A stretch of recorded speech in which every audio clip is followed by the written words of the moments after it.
నమస్తే, నేను మీ Nagachandrudu, senior advocate. Recall petition. So friends, మా మీద ఏదైనా వారెంట్ ఇష్యూ అయినప్పుడు మనం కోర్టులో రీకాల్ ఫైల్ చేయవచ్చు. అంటే కోర్టు వారు ఇష్యూ చేసిన బెయిలబుల్ లేదా నాన్ బెయిలబుల్ వారెంట్ని రద్దు చేయమని కోర్టు వారిని అభ్యర్థించడం.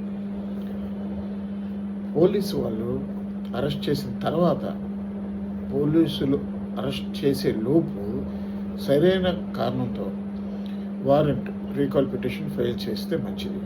వారెంట్ రద్దు అవుతుంది మరియు జామీనాలు పెట్టవలసిన అవసరం ఉండదు.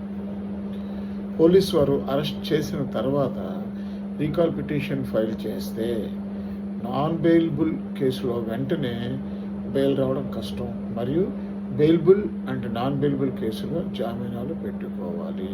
కాబట్టి రీకాల్ పిటిషన్ వేసేటప్పుడు పోలీసు వారు అరెస్ట్ చేయక ముందే మనం రీకాల్ పిటిషన్ వేసుకుంటే కనుక ఇటువంటి